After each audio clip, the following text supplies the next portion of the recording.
Hi hello வணக்கம் and welcome to cricket channel Tamil channel. இந்த video நம்ம அதை பற்றி பார்க்க போகிறோம் அப்படின்னா வேறு லெவலில் வந்து பேட்டிங் ஆடி மாஸ் காட்டியிருக்கிற நம்மளுடைய விராட் கோலியை பொறுத்த வரைக்கும் ஃபுல் அண்ட் ஃபுல் அதிரடியான ஆட்டத்தை வந்துட்டு இன்றைக்கி வெளியே அமைச்சிருக்கிறாரு. லாக்கி ஃபெர்குசன் வர்சஸ் நம்மளுடைய விராட் கோலி அப்படிங்கிற ஒரு மிகப்பெரிய ப்ராக்டிஸ் செஷன் தான். ஸோ இன்றைக்கி வந்து விராட் கோலி வந்துட்டு எடுத்திருக்கிறாரு. ஸோ அந்த ஒரு ப்ராக்டிஸ் செஷனில் ஃபுல் அண்ட் ஃபுல் நம்மளுடைய விராட் கோலி அதிரடியான ஆட்டத்தை வந்து வெளிப்படுத்தியிருக்கார். ஸோ டோட்டலாகவே வந்து பார்த்திங்கன்னா லாக்கி ஃபெர்குசனை இந்த பிளேயிங் லெவனில் கொண்டு வரக்கூடாதா அப்படிங்கிற ஒரு மிகப்பெரிய விஷயம் ரிவீல் ஆகியிருந்தது. ஸோ அதனால் வந்துட்டு விராட் கோலியை வச்சு டெஸ்ட் பண்ணிடலாம் அப்படின்னு சொல்லி லாக்கி ஃபெர்குசன், அல்சாரி ஜோசப், அதுக்கப்புறம் ரீஸ்டாப்லி அப்படின்னு சொல்லி 3 பேர்த்தையும் வச்சு வேறு லெவலில் வந்துட்டு விராட் கோலி டெஸ்ட் பண்ணலான்னு ஒரு ப்ராக்டிஸ் செஷனை ரெடி பண்ணியிருக்காங்க. பட் ஆனால் விராட் கோலி 3 பேர்த்தையுமே போட்டு பொழந்திருக்கிறாரு.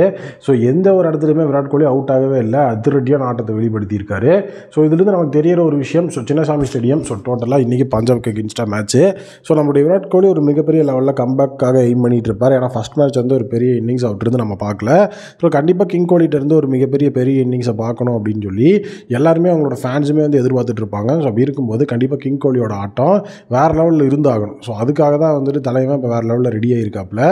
டோட்டலாக இந்த மாதிரி ஒரு இன்னிங்ஸை வந்துட்டு ஆடும்போது ஒரு கான்ஃபிடன்ஸ் அப்படிங்கிறது கண்டிப்பாக கிடைக்கும்.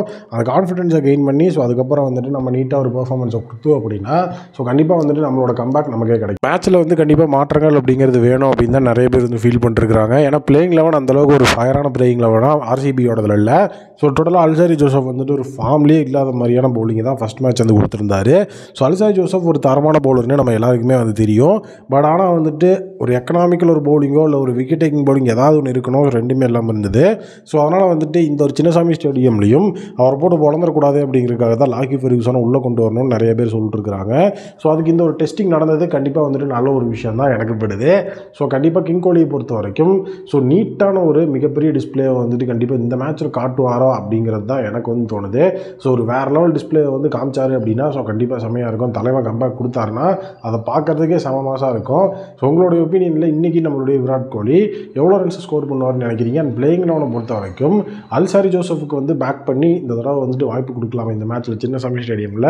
இல்லை வந்துட்டு ஒரு லாக்கி ஃபெர்குசனுக்கோ ஒரு ரீஸ்டாப்லிக்கோ வந்துட்டு நம்ம இந்த இடத்துல வாய்ப்பு கொடுத்துட்டு அல்சாரி ஜோசப் ரொட்டேஷனில் யூஸ் பண்ணலாமா அப்படிங்கிறத கமெண்ட் செக்ஷனில் மறக்காமல் கமெண்ட் பண்ணுங்கள். கிங் கோலியை பொறுத்த வரைக்கும் என்னோட ஒப்பீனியனில் இன்றைக்கி வந்துட்டு ஒரு 50 ரன்ஸ் ஸ்கோர் பண்ணுவார் அப்படின்னு நான் சொல்கிறேன். உங்கள் ஒப்பீனியனாக கமெண்ட் செக்ஷனில் மறக்காமல் வந்து கமெண்ட் பண்ணிட்டு போங்க.